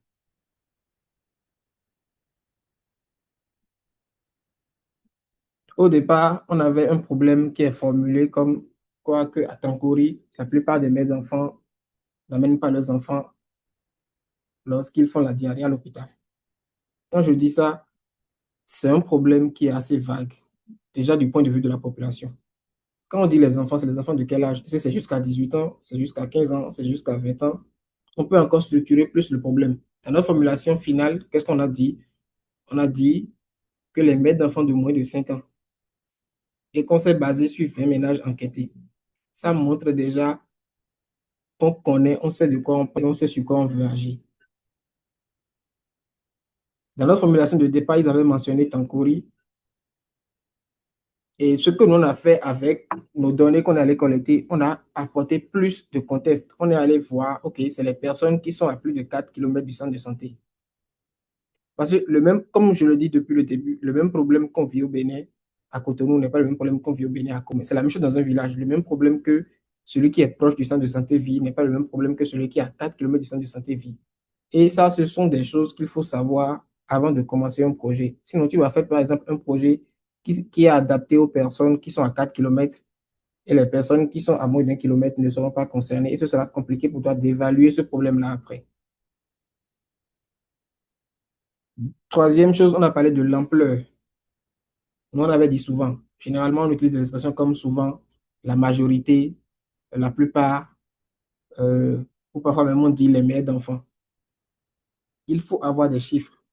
Et pour les chiffres, le registre de centre de santé est le plus adapté, ou même une observation directe peut nous permettre d'avoir des chiffres. Juste que chaque fois qu'on rapporte un chiffre, il faut qu'on dise, OK, J'ai constaté que 70% des mères d'enfants n'ont pas consulté leur dernier épisode quand j'ai fait une observation directe pendant 3 jours, où les données du registre du centre de santé ont permis nous ont révélé que 70% des mères consultent tardivement dans les cas de diarrhée chez leur enfant.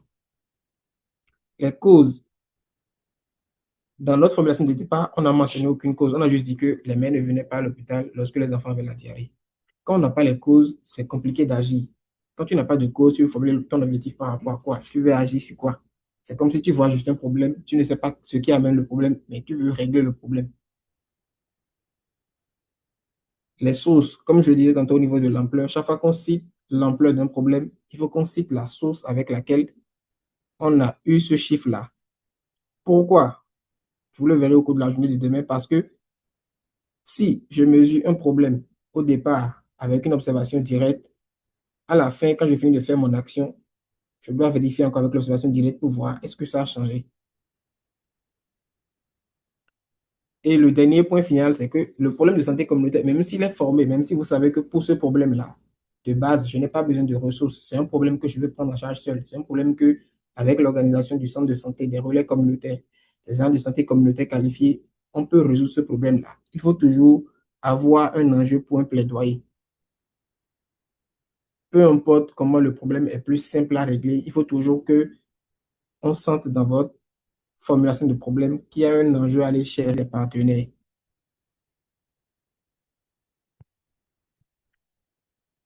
Il y a des questions? Oui, monsieur, il y a des questions dans le chat qui dit, s'il vous plaît, je veux savoir sur quoi on se base pour définir le nombre de personnes, en parenthèse, échantillon à enquêter. OK. Comme je disais tantôt, dans un problème de santé communautaire, tout est fonction du terrain.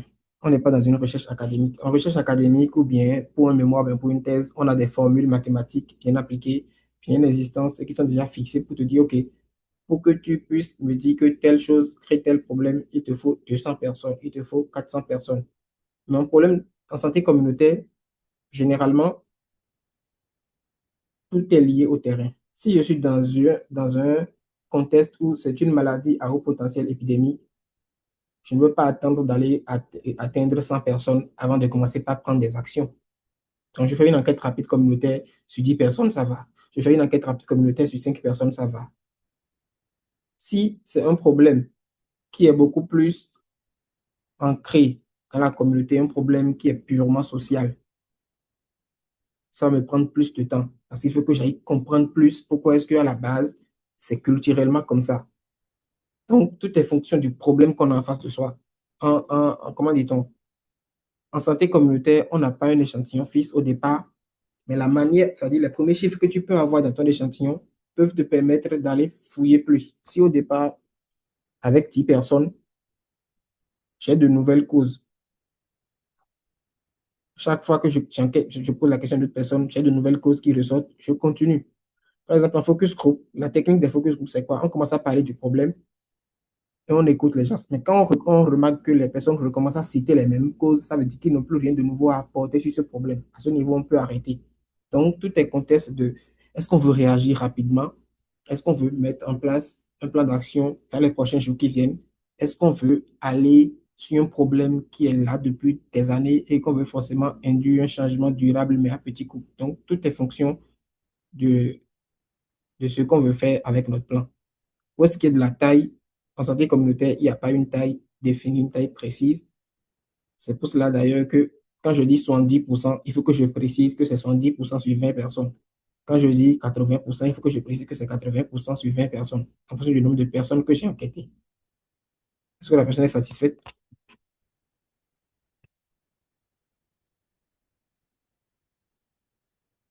Ok, super.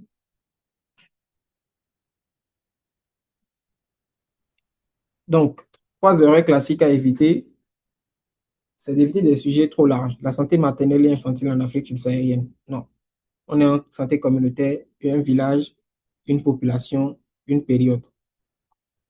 Parce que le problème du paludisme, j'ajoute à ce point, on ajoute encore la période.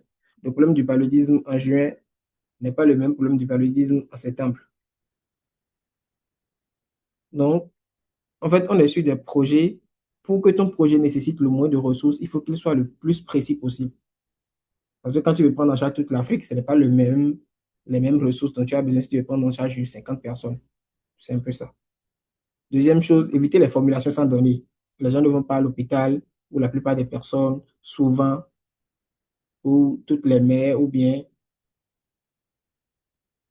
quelques personnes, ce n'est pas mesurable. Tu peux dire 5% des personnes, entre parenthèses, sur 20 personnes enquêtées. C'est beaucoup plus précis que quelques personnes. Autre chose, on confond souvent la cause avec le problème. Parfois, certaines personnes disent, OK, les parents ne viennent pas à l'hôpital et il y a un manque de sensibilisation. Ou encore, on dit qu'il y a un manque de sensibilisation sur l'importance de l'hôpital. Le manque de sensibilisation, c'est une cause, par exemple. Parce qu'on n'a pas assez expliqué aux personnes, il y a l'hôpital ici, il y a le centre de santé, vous avez des ressources auxquelles vous avez droit, auxquelles vous avez accès à tout temps. Donc, ces trois erreurs-là, ce sont des erreurs qu'on doit éviter à partir d'aujourd'hui quand on veut formuler un problème de santé communautaire. On ne va plus voir des problèmes de santé et dire, OK, à temps couru, la plupart des mères d'enfants, non. La plupart, c'est combien? Sur combien de personnes enquêtées? On va avoir des problèmes, le taux de paludisme est grandissant au Bénin. Non. Dans le même taux de paludisme qui est grandissant au Bénin, peut-être qu'au sud, c'est plus 2% et au nord, c'est plus 1%. C'est différent. On va retourner. Il y a des questions avant qu'on... OK, je vois qu'il y a des questions là. Oui, monsieur, il y a des questions. Comment gérer les refus de participation dans la communauté? OK. Les refus de participation dans la communauté. Vous allez vous rappeler qu'au début de notre séance, on avait dit quoi déjà? Peu importe la méthode qu'on va utiliser, on n'aura pas d'informations fiables s'il n'y a pas de base, la confiance communautaire. La confiance communautaire, ça, c'est un concept abstrait qu'on ne peut pas enseigner dans une école ou qu'on ne peut pas enseigner dans une formation. Pourquoi je dis ça? Parce que c'est influencé par ton expérience, ta personnalité et tes manières de vivre. Donc, ce qui est bien, c'est que généralement, sur un problème de santé communautaire, vous ne serez jamais seul. C'est pour cela d'ailleurs qu'on va vous mettre en groupe à la fin de la formation pour que vous appreniez déjà à collaborer autour d'un même problème. Vous ne serez jamais seul. Dans un groupe, il y a des personnes qui seront toujours introverties, il y aura des extravertis, il y a des gens qui auront plus de facilité à aller vers les gens, il y a d'autres personnes qui auront plus de contraintes par rapport à ça. Et n'oubliez pas qu'on ne vient pas dans une communauté et qu'on commence déjà par mettre sur place un plan d'action. Ça ne va pas marcher parce que les gens ne vous connaissent pas. L'atout qu'on a en santé communautaire, c'est que rarement on va changer toute l'équipe de santé communautaire d'une localité. Il y aura toujours des personnes, des anciennes personnes qui vont toujours rester là. Vous allez toujours venir trouver des anciennes personnes dans dans une communauté. Et c'est sur ces personnes-là qu'il faut miser. Ok, Comme les monsieur méthodes, Edero, vous allez nous oui, permettre. Je vous laisse terminer rapidement votre phrase. comme les méthodes ont chacune leurs faiblesses et leurs forces, il faut miser sur les forces de chaque personne et les faiblesses aussi pour les combler. Ok, merci beaucoup. Vous allez nous accorder 10 minutes et nous allons demander au docteur Issa qui nous vient de la Côte d'Ivoire de partager son point de vue avec nous et nous allons revenir sur les questions. Merci beaucoup. Docteur Issa, vous avez la parole.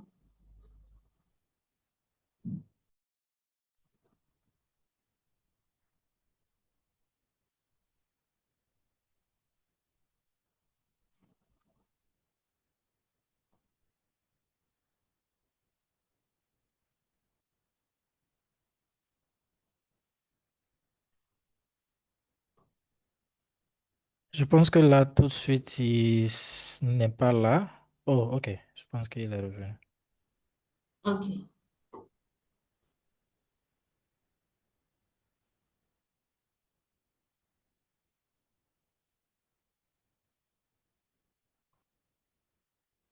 Docteur Issa Barry, est-ce que vous nous recevez? Vous avez la parole pour 5 minutes.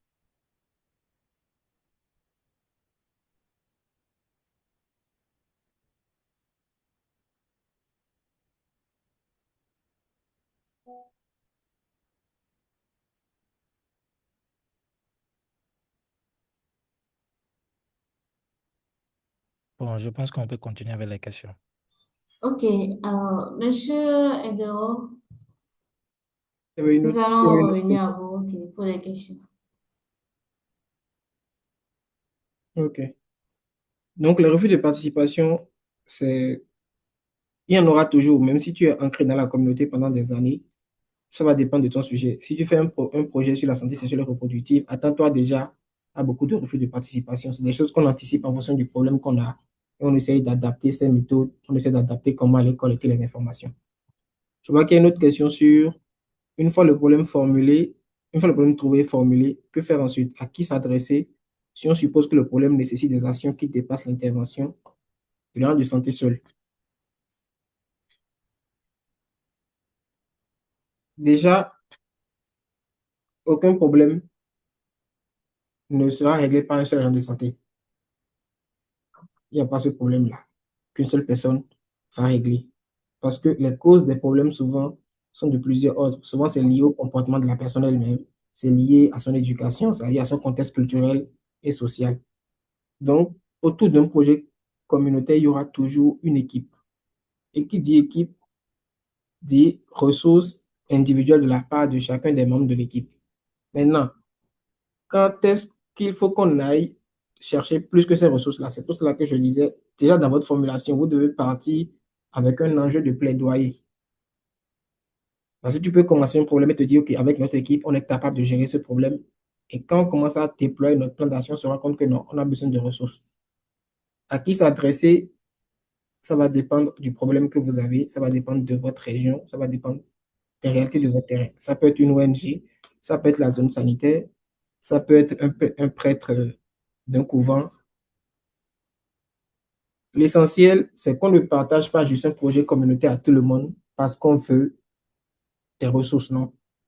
Il faut que la personne à qui s'adresse l'aide qu'on recueille soit la personne idéale pour agir sur un levier précis. Et c'est pour cela d'ailleurs qu'on cherche d'abord les causes avant d'aller formuler le problème. Donc, à qui s'adresse le problème? C'est plusieurs personnes. L'équipe, une ONG, la zone de santé, ça peut être même le ministère de santé. Ça dépend du problème. Une autre question? Ok, il y a une autre question. On utilise les méthodes qualitatives et quantitatives pour nos recherches scientifiques. J'aimerais demander si ces quatre méthodes que vous avez citées sont pour un projet communautaire. Je ne sais pas si c'est moi qui fais une confusion. Merci. Déjà, on utilise, on utilise des méthodes quantitatives et qualitatives pour une recherche scientifique. Je dirais c'est une partie de la vérité, mais les méthodes quantitatives et qualitatives, moi, je les vois comme une calculatrice. Parce que quand tu as une calculatrice, quelqu'un peut décider de faire juste un plus un dans la calculatrice, quelqu'un peut se lever et faire juste exposant, quelqu'un peut utiliser la fonction ln, ça dépend de ce que chaque personne veut. Donc, en recherche scientifique, on utilise ces mêmes méthodes. En santé communautaire, on peut utiliser la même méthode. Donc, c'est une affaire d'adaptation de la méthode au contexte. C'est comme ce que je disais. Si on prend le focus group dans une recherche sur tout un pays, on peut utiliser un focus group, mais ce ne sera pas déployé de la même façon que dans une enquête communautaire. Une enquête rapide communautaire, on peut la faire sous forme d'un questionnaire à l'échelle nationale, mais ce ne sera pas la même chose que, comment dit-on, dans une communauté. Donc, toutes ces méthodes-là, ce sont des outils. Maintenant, un outil est utilisé dans un but donné, et c'est le but qui donne la fonction à l'outil. Une autre question? Que faut-il faire quand les bailleurs de fonds ou les organismes à qui on adresse le plaidoyer demandent une confirmation, une preuve de problème? Faut-il les impliquer dans la démarche en reprenant le tuile de terrain avec eux? Quand on s'adresse à des bailleurs de fonds, c'est qu'on a en face de soi un grand problème. Parce que généralement, les ONG, eux, ils appuient dans les sensibilisations, trouver par exemple des kits à partager pour promouvoir la santé. Maintenant, le problème qu'ils posent, c'est que si ton problème de santé est bien formulé, bien spécifié, avec des chiffres, les bailleurs de fonds vont rarement demander des confirmations. Même en recherche académique, les bailleurs de fonds ne vont pas venir s'asseoir avec toi et dire, OK, fais le calcul, on va voir. Quand tu vas aller dire, sur 50 personnes vivant avec le VIH dans ma région sanitaire, 10 ne suivent pas le traitement, ils ne vont pas te dire, va amener ces 10 personnes-là pour qu'on leur demande, est-ce que réellement vous ne prenez pas le traitement? Non. Le problème aujourd'hui qu'on a avec les bailleurs de fonds, c'est lié toujours au comportement de l'homme lui-même. Parce que les gens partent inventer des problèmes pour prendre des financements et après, les gens se rendent compte qu'en fait, il n'y avait pas eu ce problème dans la société. C'est ce qui fait qu'aujourd'hui, il y a beaucoup de contrôles de qualité qui commencent à venir. Si chacun a sa conscience professionnelle est portée par l'éthique, normalement, on ne devrait pas avoir ces problèmes-là aujourd'hui. Donc, la confirmation ou bien la preuve du problème, généralement, ne va pas vous demander ça. Mais si l'organisme se rend compte que oui, ce problème nous parle, ce qu'il peut vous faire, c'est refaire l'analyse, l'étude du terrain avec vous.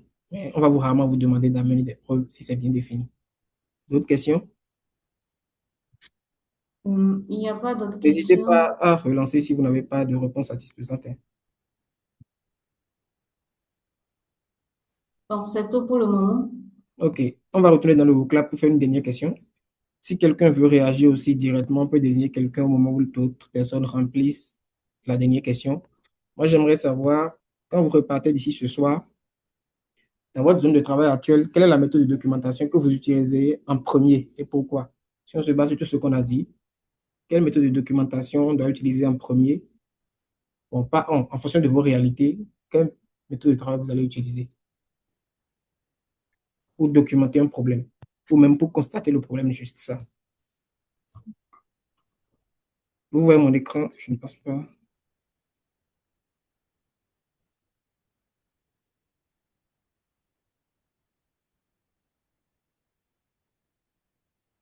Non, on ne voit pas Non, votre non, écran. non, on ne voit pas votre écran.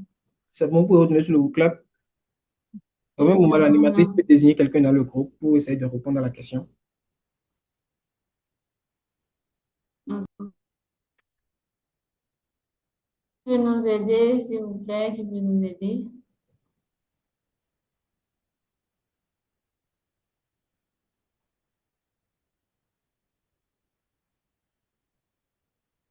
Monsieur André,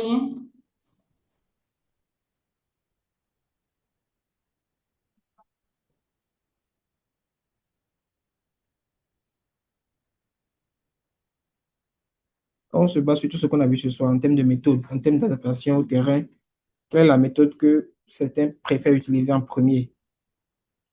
Pour cette réponse, il n'y a pas de bonne réponse, hein. C'est lié aux réalités que chaque personne a actuellement sur son terrain. Donc, Oui, oui, euh, on peut utiliser les données secondaires. c'est une question que vous posez. Non, c'est-à-dire, non. je réponds à la question. OK. La méthode de documentation à utiliser en premier et pourquoi quoi? Par OK. exemple, avec les données issues de l'enquête, donc là aussi, bon, c'est des données primaires, donc il faudra aussi des sources documentées, les données secondaires, quoi. Des données secondaires. Oui. OK. Juste, continuez à remplir le clap. Je vais juste revenir sur ça rapidement. Le problème des données secondaires, c'est que c'est plus facile quand on est dans une recherche scientifique d'avoir des données secondaires. Je suis presque sûr que c'est rare d'aller dans un village et d'avoir une base de données où une enquête a été déjà faite, où tu pourras aller tirer des informations. Généralement, vous allez voir que quand on a commencé aujourd'hui, quand je vous ai posé la question, le premier obstacle qui apparaissait, c'était le manque de données. Les gens ont rarement des données agrégées, rarement, parce que c'est possible qu'il y en a dans d'autres villages ou dans d'autres zones communautaires. Les gens ont rarement des données agrégées existantes déjà dans les communautés. C'est rare que tu iras dans un village à Banikwara et tu vas avoir une base de données où il y a déjà la tension artérielle des gens, leur date de naissance, le nombre de maladies qu'ils ont eu durant la dernière année. C'est rare. Donc, les données secondaires s'utilisent plus dans un contexte de recherche académique à plus grande échelle. Donc, si vous comptez sur des données secondaires, vous risquez de manquer de données pour votre problème de santé communautaire ou d'avoir des données trop larges. Parce que les données que tu peux avoir souvent, c'est les données qui sont pour le département, pour le district ou pour la commune, alors que toi, tu es dans une communauté plus restreinte.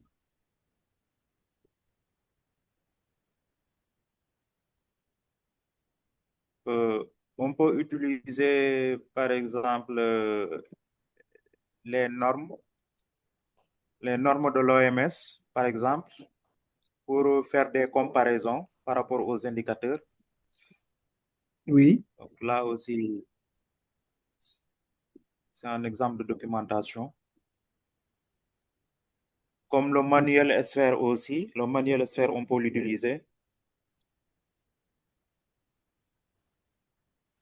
je comprends votre démarche, mais pour ces trucs-là, il faut aller avec beaucoup de précautions parce qu'on est dans une perspective de santé communautaire. Mais c'est tout à fait faisable, mais juste qu'il faut aller avec beaucoup de précautions parce que les normes de l'OMS, c'est toujours des données agrégées qui ne reflètent pas souvent le problème d'une communauté précise. Quand on prend par exemple le Bénin, on dit, OK, le taux de paludisme au Bénin est de 50%. Ça ne veut pas dire que dans toutes les communes du Bénin, le taux de paludisme est à 50%. Il y a des communes où le taux de paludisme est à 10% et il y a d'autres où le taux de paludisme est à 80%. Donc, il faut toujours prendre ces informations avec beaucoup de précautions. Mais c'est de bonnes directives aussi qu'on peut suivre en fonction de la communauté auquel on a accès. Donc, on va repasser sur les réponses que les gens ont données. Ici, je vois dans ma zone de travail, j'utiliserai en premier l'observation directe. Elle permet d'avoir rapidement une vision globale et objective de la situation réelle sur le terrain, notamment en identifiant les comportements, la fréquentation des services et les conditions de prise en charge. Cette première étape est essentielle car elle permet de poser un constat initial sans dépendre des déclarations des populations. Ensuite, je compléterai par d'autres méthodes comme les entretiens individuels et les focus group. Oui. Donc, lui, part de base sur l'observation, ce qui est bon aussi. D'autres passent sur l'entretien individuel afin d'avoir des informations précises sur chaque ménage. Ensuite, sur la base de tout ça, regrouper les problèmes récurrents afin d'établir un focus group avec des individus de même profil identifiés pendant l'entretien individuel. Oui, c'est une bonne approche aussi. Revoir mon observation directe parce que le problème, c'est qu'on a déjà des fois une idée préétablie, ce qui rend notre observation biaisée. Je vais apprendre à mieux observer la réalité autour de moi pour d'abord faire le constat et après réutiliser l'entretien individuel pour comprendre le pourquoi. Oui, ce qu'il souligne aussi, c'est très important. C'est vrai que quand on dit souvent je vais faire l'observation directe, généralement on ne fait plus ça parce qu'on se dit on est déjà dans la communauté, on connaît déjà les problèmes et on part de sa maison avec en tête l'idée d'aller voir des problèmes de malnutrition. Quand tu quittes de ta maison avec en tête l'idée d'aller voir des problèmes de malnutrition, tu ne verras que des problèmes de malnutrition alors que peut-être à côté il y a des problèmes de paludisme, de hypertension artérielle et tout ça. Donc je vois qu'il y a beaucoup qui ont quand même mis deux méthodes, ça me rassure, ça veut dire que l'information que je passe aujourd'hui est assez comprise par tout le monde. Des questions avant qu'on ne clôture la séance? Est-ce qu'il y a d'autres questions rapidement?